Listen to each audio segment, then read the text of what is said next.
সহনশীল অবস্থা, সহনশীল আচরণ করছে। সবাই যদি সিরিয়াস হয় তাহলে আওয়ামী লীগের একটা আন্ডা বাচ্চা পর্যন্ত কোনো বাড়ি ঘরে থাকতে পারবে না। সবাইকে আইনের আওতায় আনা যাবে কিনা? কিন্তু আমাদের এই সহমর্মিতাকে আপনারা দুর্বলতা হিসেবে দেখবেন না। বাংলাদেশ জামাত ইসলামীর কোন পরিবারের তার বাবা এবং ছেলে ডাইনিং এ বসছে ভাত খেতে, ওই সময় আমরা দেখেছি আওয়ামী লীগের লেলিয়ে দেয়া কিছু পুলিশের সদস্যরা বাসায় অভিযান পরিচালনা করে বাবা এবং ছেলেকে ধরেছে। ধরার পরে বলছে তাদের যে মামলার ডিসক্রিপশন, যে ছেলেকে এবং বাবাকে ধরা হয়েছে যে এরা সরকারের বিরুদ্ধে গোপন মিটিং করছে। কোন পর্যায়ে বাংলাদেশকে তারা নিয়ে গিয়েছিল? আমরা বছরের পর বছর আমাদের বাড়িতে যেতে পারি নাই, আমাদের স্ত্রী সন্তানদের সাথে সাক্ষাতের কোনো সুযোগ ছিল না, মায়ের দোয়া নেওয়ার সুযোগ ছিল না।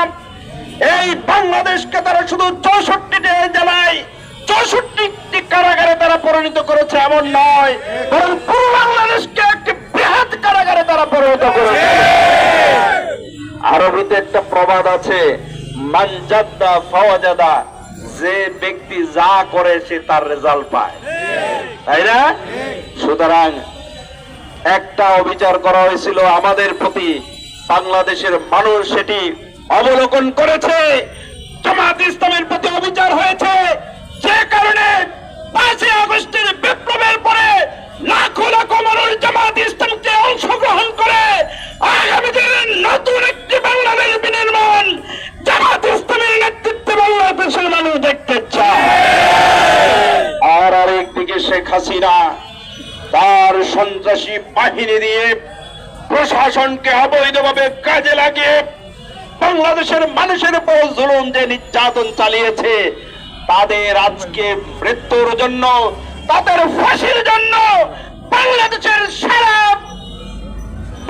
বিভাগে অঞ্চলে অঞ্চলে টিভির স্ক্রিনে এখনো প্রতীক্ষায় আছে হাসিনার কখন ফাঁসির রায় ঘোষণা হয়।